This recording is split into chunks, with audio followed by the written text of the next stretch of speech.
बिस्मिल्लाहिर्रहमानिर्रहीम। मैं हूँ हकीम अहमद हसन नूरी। फ़ाबिअय्यि आलाइ रब्बिकुमा तुकज़्ज़िबान। तुम अल्लाह ताला की कौन कौन सी नेमतों को झुटलाओगे। नाज़रीन, आज हम आपको मछली के बारे में बताएंगे कि अल्लाह ताला ने मछली में हमारे लिए क्या चीज़ें रखी हैं। मछली का इस्तेमाल सर्दियां शुरू होने से पहले इसका आगाज़ होता है, जो सर्दियां ख़त्म होने तक हम इसे इस्तेमाल करते हैं।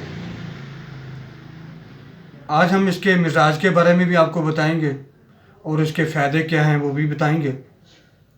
मछली में अल्लाह ताला ने ओमेगा 3 और ओमेगा 6 रखे हैं, जो हमारी जल्द को खुश्क होने से बचाते हैं। इसी तरह विटामिन डी है इसमें, जो हमारी हड्डियों को ताकत देने के लिए और मजबूत करने के लिए इसमें मौजूद है, जिसे हम विटामिन डी कहते हैं। इसी तरह घुटनों के दर्द के लिए फ़िश का इस्तेमाल मुफीद है। ये क़ुव्वत मुदाफ़ियत को बढ़ाती है। दिल के मरीज़ों के लिए फ़िश का इस्तेमाल इंतहाई मुफीद है। मछली का तेल हमें कई बीमारियों से बचाता है।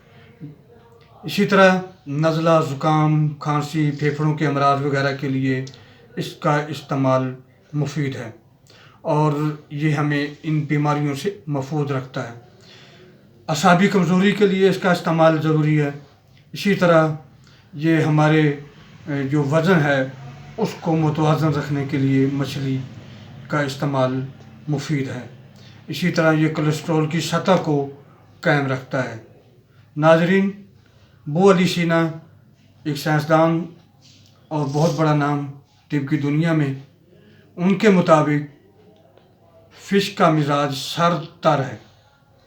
अबू अली सीना के मुताबिक मछली का मिजाज सर्द तर है और बाज़ अतीबा के नज़दीक इसका मिजाज गर्म तर है। तो ये इसका मिजाज है।